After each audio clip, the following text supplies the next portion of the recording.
Hey everyone, welcome back to applediaries.com. I'm Mariah, and here I am reading The True Healing Art. This has got to be probably post number 11, I'm guessing, but I may be off by one, but you can read the description to find out.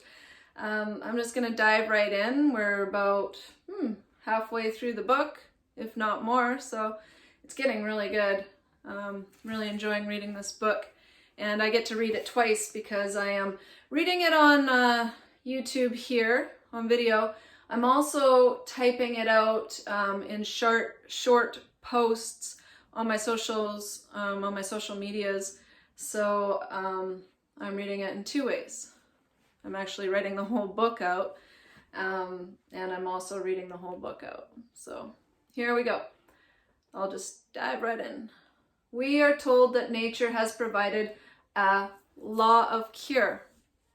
Here is another vexed question for us to settle, and I meet it by denying the fact. What is this law of cure? The allopaths say it is contraria contraris curantur. Contraries cure opposites. The homeopathists proclaim simila similibus curantur, like cures similar. The eclectics declare that the law exists in or consists in sanative medication, and the physiomedicals believe that the law is fulfilled in the employment of physiological remedies. They are all wrong. There is no law of cure in all the universe. Nature has provided nothing of the sort. Nature has provided penalties, not remedies.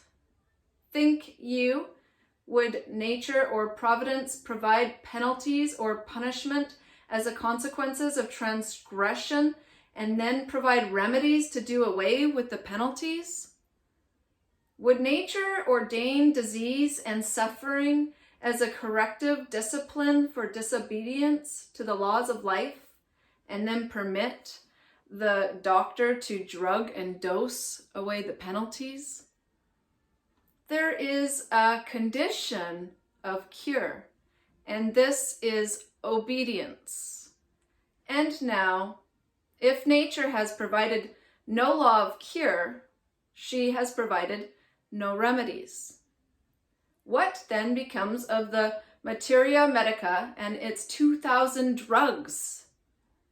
And what becomes or should become of the hundreds of quack nostrums which are deluging the land, filling the newspapers with lying advertisements, and robbing the sick and suffering of millions of their hard earnings annually? The regular practice and the irregular trade are based on the same false dogmas, and when one goes to oblivion, the other will soon follow. I have asked many of the professors of the drug schools to explain to me how their remedies acted and how their law of cure operated. The why, the wherefore, the rationale. But not one of them could ever tell me, yet each referred to his own experience to prove that his method of prescribing drugs was the best one. None of them had ever thought of the primary question, is any drug medical system right? Experience. What is experience? It is merely the record of what has happened. It only tells what has been done, not what should be. I would not give a green cucumber for all the experience of all the medical men of all the earth in all the ages, unless predicated on some recognized law of nature and interpreted by some demonstrable rule in philosophy. Medical men have been killing, he puts in parentheses with a question mark, folks for 3,000 years with drug medicines, and their experience has led them away from truth and nature continually.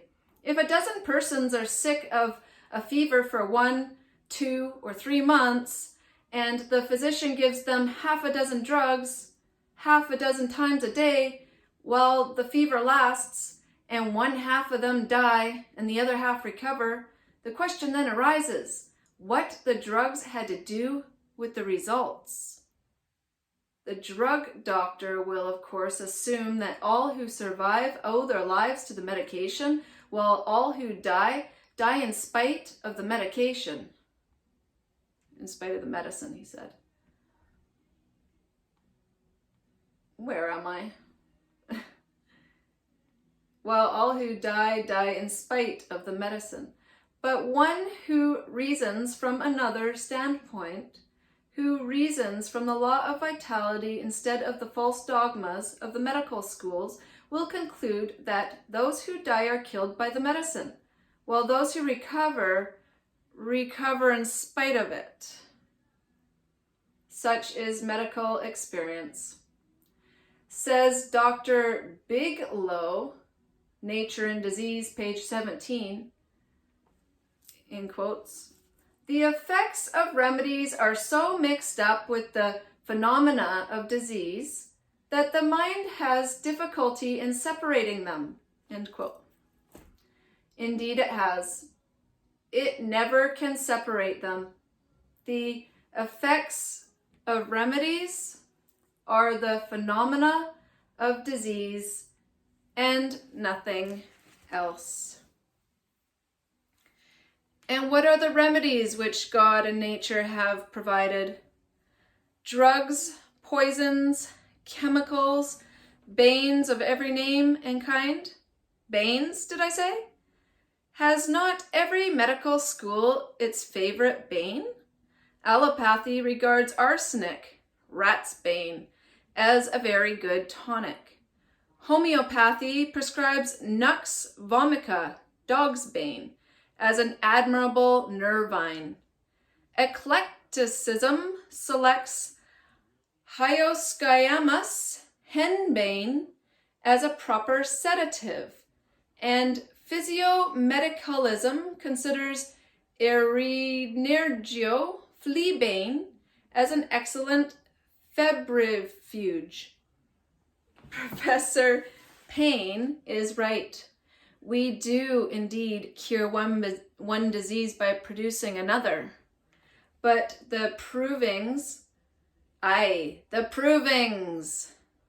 How do medical men prove that these medicines are remedies for sick folks? In precisely the same way that toxicologists prove that they are poisons for well folks. When these remedies are given to well persons, they produce more or less of nausea, vomiting, purging, pain, heat, swelling, gripping, vertigo, spasms, stupor, coma, delirium, and death. When they are given to sick persons, they produce the same manifestations of disease, modified, more or less, by the condition of the patient and the circumstances of the prior disease. Was there ever any reasoning in the world like unto medical reasoning?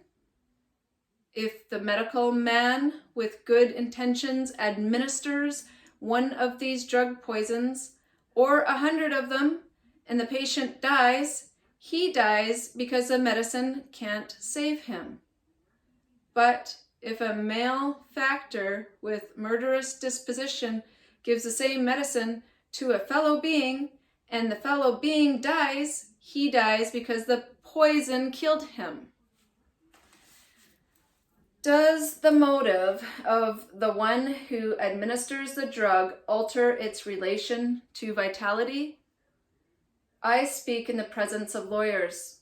If such testimony and such reasoning were offered in a court of justice, would they not say that the individual offering it ought to be tried by a commission de lunicato inquiriendo on the issue of sanity?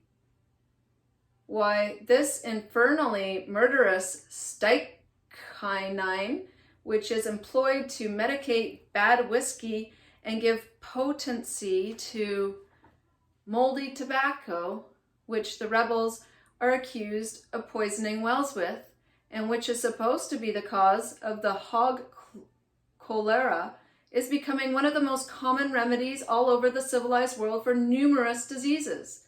It is almost universally prescribed for paralytic affections,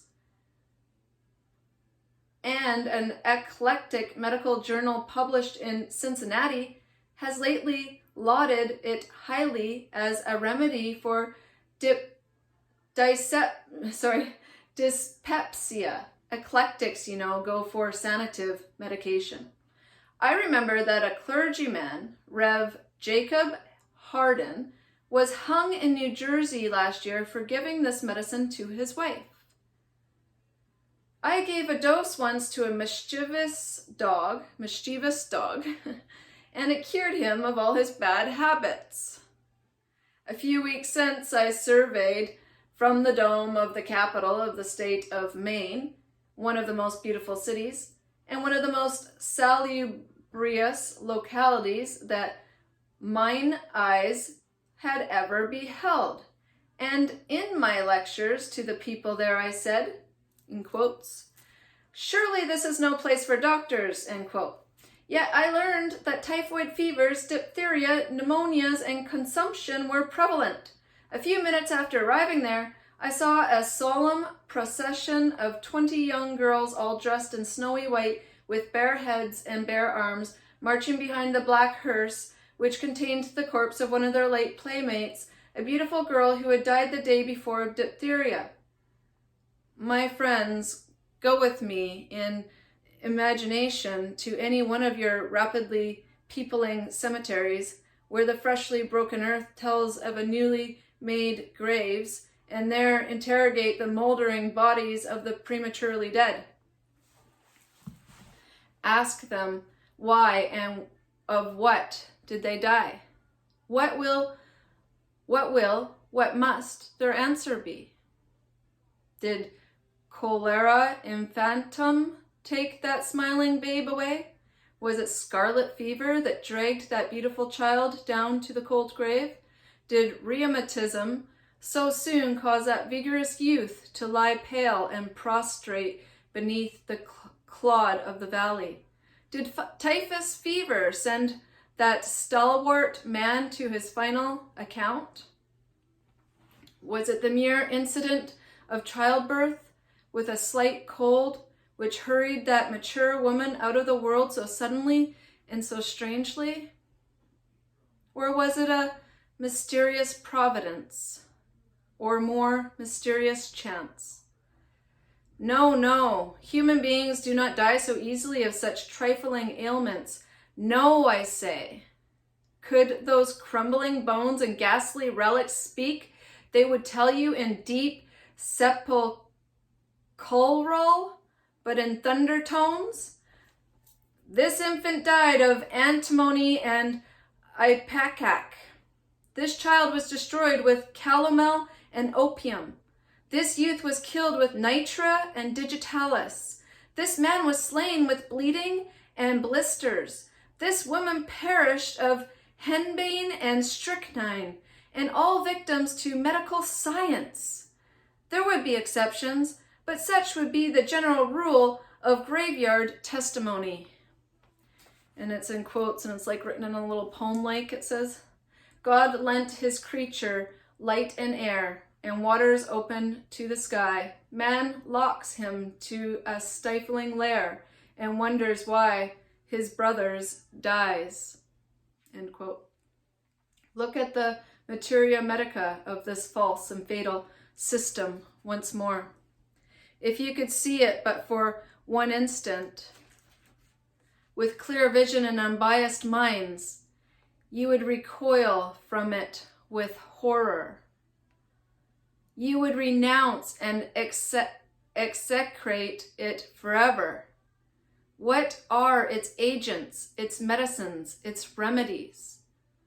Poisonous drugs and destructive processes, bleeding, leaching, scarifying, blistering, caustics, irritants, parasites, corrosives, minerals, vegetable excrescences, and animal excretions, all of the causes of disease known to the three kingdoms of nature. And are these the remedies which nature has provided? The assumption is a libel on the God of nature. No, no! Nature has not stultified herself, but man has mistaken her teachings. So far from nature providing drugs as remedies for diseases, the truth is every drug taken into the living system induces a new disease. Every drug has its own penalty. Every dose is an outrage on the living system and in disobedience to the psychological law. Let me illustrate how this curing one disease by producing another works in practice. On the cars between Rock Island and Iowa City, my attention was called to an invalid soldier whose pale, thin face, short, husky cough, and unsteady walk told too plainly that consumption was far advanced. I had seen and heard so much of the typhoid in the camps and the hospitals of our armies, and of the drug treatment which cured the fever by killing the patient, that I seemed to understand his case at a glance. And I remarked to my traveling companions, "That poor soldier is going home to die. He has probably had the typhoid fever and been drugged into a fatal consumption." Soon I approached the sufferer and inquired, "How long since you had the typhoid fever?" "It was not the typhoid fever at first, but the measles." "How long were you sick of the measles?" "About 10 days. "Did you take any medicine for the measles?" "Yes, lots of it." "What happened after you recovered of the measles?" "I had bleeding at the lungs, hemiotypsis." "Did you take drugs for the hemiotysis?" "Yes, any quantity." "How long were you doctored for this?" "About 1 week." "What happened next?" "Then the typhoid set in." "You took medicines for the typhoid?" "Ever so much, for nearly 2 weeks." "Well, what next?"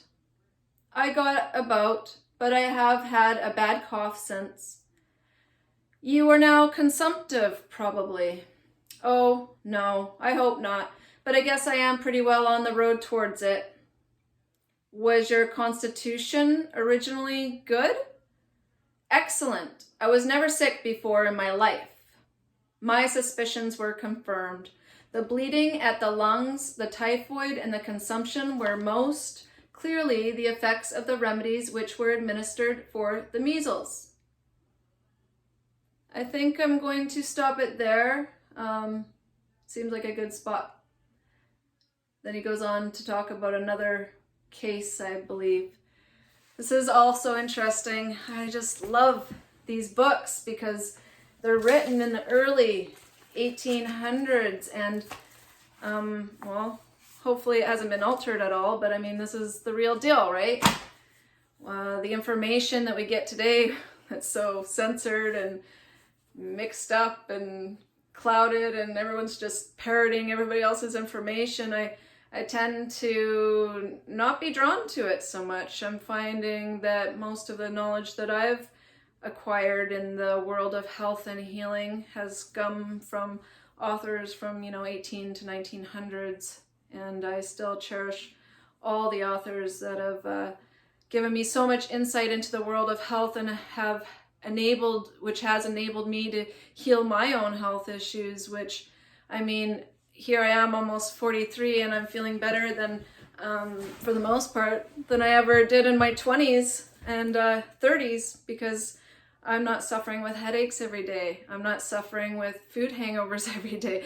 I'm not suffering with excess weight and health issues and vision problems and memory issues and depression and all these things that once plagued my being, and I just thought that I was an unlucky human being and that it was my lot in life and that everyone suffered to some degree. And now I know that, you know, we don't have to, but we do have to work at health. We do have to make daily decisions that reflect us living in health. I mean, health is an inside job, and it does take work, and it does take, you know, making the best possible decision in every possible moment of our lives, and it takes consistency. But so does poor health. I mean, you have to be pretty consistent with, you know, drinking every night or eating that fried food all the time, or, you know, eating the dead animals all the time. You got to do it every day if you want to, you know, build arthritis and inflammatory issues. You got to keep up with it, you know, eat 3 meals a day or so the choice is ours. It always has been.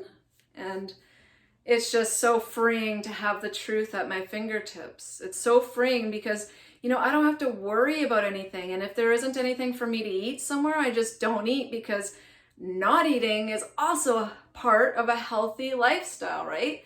So, you know, it's just so freeing. It's like people are always worried, you know, oh, I gotta go on a flight, now I gotta eat that airplane food. Or it's like, if I'm ever flying, in the past when I did fly, I don't know if that's ever gonna be in my future now, given the state of the world, but if I ever did fly, I use it as an opportunity to fast. I mean, flying is already a stressful and dehydrating experience, so you don't want to stress out your organs and glands more by eating foods that are not completely hydrating and health promoting. So, I mean, the farthest I would go if I was flying on a plane would be, you know, to eat a piece of fruit or to drink some water. But aside from that, you're not going to catch me eating any crappy airplane food. You know, ooh, I've got nothing to eat, so I have to eat this. No, you have choices, and you cannot eat. You can stand up to hunger. You can feel uncomfortable for a bit. Whatever. Who cares? Go through it.